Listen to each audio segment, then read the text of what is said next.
Mysteries, Untold Stories, Tales of True Fear, Mystery, and the Unexplained, inspired by real encounters and folklore. Each story reveals the unseen, the unheard, and the unforgettable. Sa pagpapatuloy ng kwentong personal na kababalaghan ni Rika na pinamagatang ang test paper. Kung mahilig ka sa mga kwentong creepy at paranormal, pakinggan mo ito hanggang dulo. Baka may mahanap kang koneksyon sa sarili mong karanasan. Nagpatuloy si Jenna sa pagkukwento sa kanyang 5 kaklase. Nung tumawag daw sila sa head moderator para itanong kung alin year level at section na bibilang ang estudyanteng si Maria Constancia Rivera, natigilang daw ang head moderator.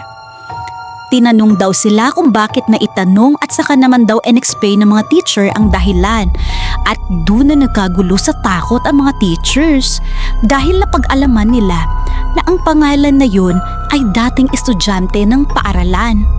Mga 10 taon na ang nakakaraan at ang estudyante na daw na iyon ay hindi nakapagmarcha nung graduation dahil pumanaw ito. Ay nako, klase ma. Hanggang doon na lang ang ikinuwento ni Jenna sa amin. Hindi na sinalaysay pa ang detalye kung bakit pumanaw si Maria dahil hindi na rin ito naikwento ng head moderator. Pero ayon sa mga kumakalat na chismis sa school, si Maria daw ay namatay dahil sa overfatigue noong mga panahong meron pang CAT. Sabi naman ng iba, may sakit daw ito.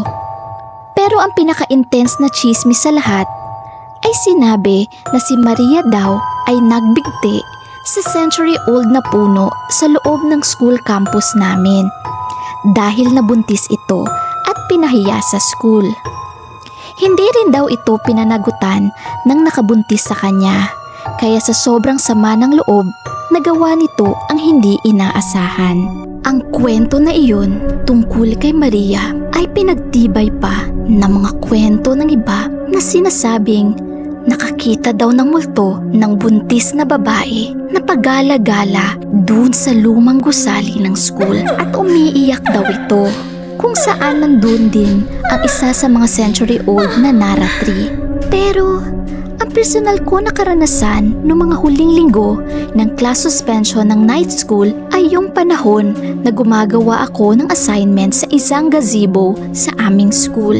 Nasa ibaba lang mismo iyon ng isang 3-story na bagong gawang gusali. Ang gusali ay may malaking arko na parang bintana sa 3rd floor nito na may nakapatong na ribulto ng isang kilalang santo na makikita mula sa baba. Habang tinatapos ko ang assignment ko at naghihintay ng aking sundo, bigla akong napatingin sa relo ko at nataranta na lang bigla nung makitang mag-aalas 6 na at halos ako na lang ang tao sa paligid. Nung dala-dala ko na ang bag ko para lumabas ng campus, bigla akong natigilan dahil may tumawag sa pangalan ko mula sa taas ng building.